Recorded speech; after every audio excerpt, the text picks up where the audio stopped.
Prime Minister Rishi Sunak wants all school pupils in England to study maths until they're 18.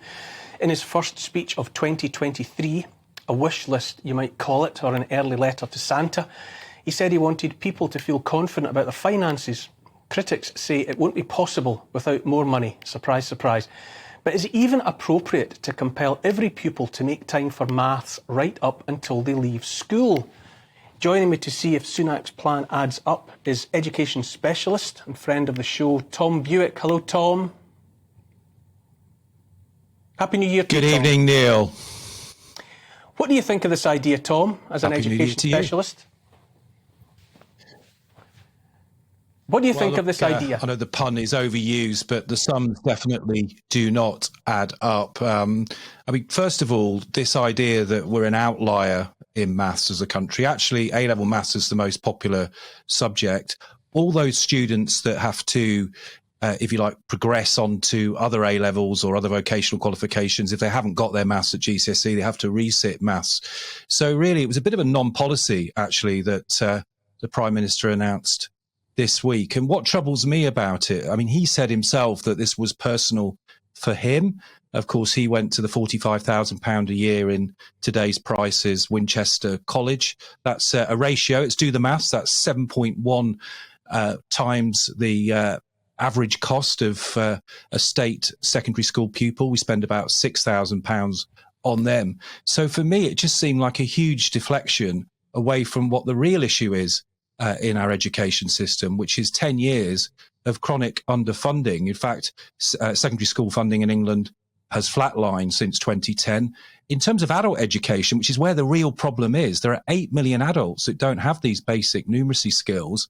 We've cut adult education classes by 40% in the last 10 years. So there were so many other issues, frankly, the Prime Minister could have got a handle of with his big speech this week. I remember when I was at school, maths and arithmetic were two separate subjects. You set two different classrooms, sat different exams in each.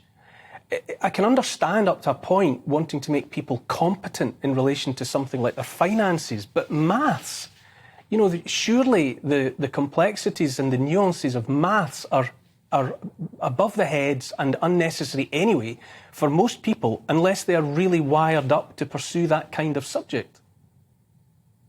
Exactly. And that's why we have the GCSE maths at level 2, which, if you like, is functional maths. It's maths for citizenship. And it's absolutely right that we have that qualification.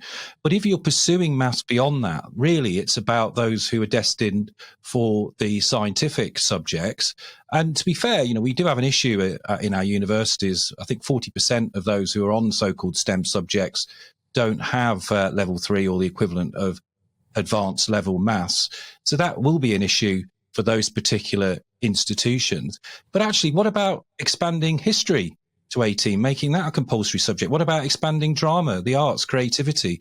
This country in more recent decades has made its way in the world in being, if you like, you know, an empire of the mind, a sort of essentially we're a cultural hub for the rest of the world, of course aided by the fact that our language is a world language these days. So there are lots of other subject choices, frankly, that you could say they are worthy, they are deserving of universality up until the age of 18. As I say, I think what really troubles me about this week's announcement is it's a huge deflection away from the real issue, which is the underfunding of education in our country. Just take the recent lockdowns. There's 100,000 pupils that have disappeared off the school rolls. That's a problem that needs tackling by the Prime Minister and by the Education Secretary. We're spending just £50 per pupil on catch-up recovery as a result of COVID. That compares to £1,800 in the United States and £2,600 per pupil in the Netherlands. So I just think there are other burning platforms the Prime Minister should have been standing on this week when it comes to the education of our kids. Absolutely. Julie, It seems to me that this is symptomatic of a different challenge that we have in education. The AI, artificial intelligence and the rest, it seems to me, are going to overtake things numerical, things code, faster than they overtake anything else. You know, isn't it misplaced to encourage people who aren't even gifted mathematically to move into that subject. Completely. And going back to what our guest just said, I would be far more confident about my finances if I knew that big businesses were paying their taxes. You know, I would feel far more confident going forward in life as a young person if I felt that life was fair and if mathematics was being used by the government to make the correct people pay what they should owe. That's my thing. But also, I've got a child. I've got two children, 14 and 9. My son's about to do his options. Yes, maths is important. I think we should teach maths to a degree where we can cope in life, arithmetic, getting your sums right, able to pay for something, learn to pay the best mortgage, get the best deal, etc., things like that. But to force people who aren't mathematically minded. I, for example, was terrible at maths. I would have hated being forced to go into maths. It would have been awful. So, Rishi, no, we don't need maths now. What we need is, I think he's almost, your house is on fire and he's saying, shall we paint that wall blue? He's deflecting attention from much bigger issues at the moment, and maths is certainly not one of them. Tonya, why do you think he's coming at it this way? Why single out what is obviously his pet subject, his favourite subject, and inflicting it upon a population with other things to think about? I think it's complete deflection. But may I add, can I also add that my daughter Sophia has a first in her maths degree and she went to state school. I'm not worthy. That is what I'm talking about. People like who have her type of mind where maths is wonderful to her. But she still complains about the basic maths that's taught at school. She feels that GCSE level is not taught in a way that's practical for people to understand their finances in the further world. So if he really wanted to make a difference about his favourite subject, what he should have done is talked about redoing the GCSE. So it shows people how to pay taxes, and as we said, how to pay mortgages and things like that. They're the most important things to know about life, and they don't get that in GCSE maths. So if he wanted to make something about his favourite subject, that's what he should have done. It was just all blush and bluster, just to take our eyes off the real problem that we're having in society today. Tom, what Tonya's saying there makes sense to me. To concentrate on the practicalities of life in a mathematical context, but still cut it off at the point where a student, a pupil, no longer feels it's appropriate. But that would be right, to restructure things so that they were taught about tax and they were taught to, contemplate where money comes from and quantitative easing and the rest. Would that not be more practical? Absolutely. And 12 years ago, Neil, I was responsible actually for the country's Enterprise UK scheme. This was a scheme in every school that was about giving young people a £10 note and challenging them to turn it into a viable business proposition. Obviously, they learnt all sorts of things during that exercise: financial literacy, how to read a balance sheet, how to open a bank account, all the things that Tonya, for example, was talking about there.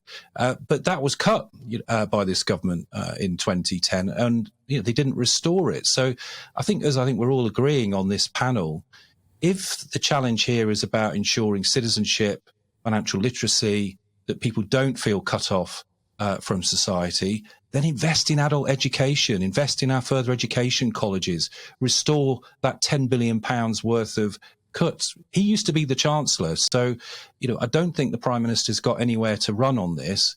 He, with the Education Secretary, in my view, Gillian Keegan, of course, now. We've had 5 of those in the last 12 months.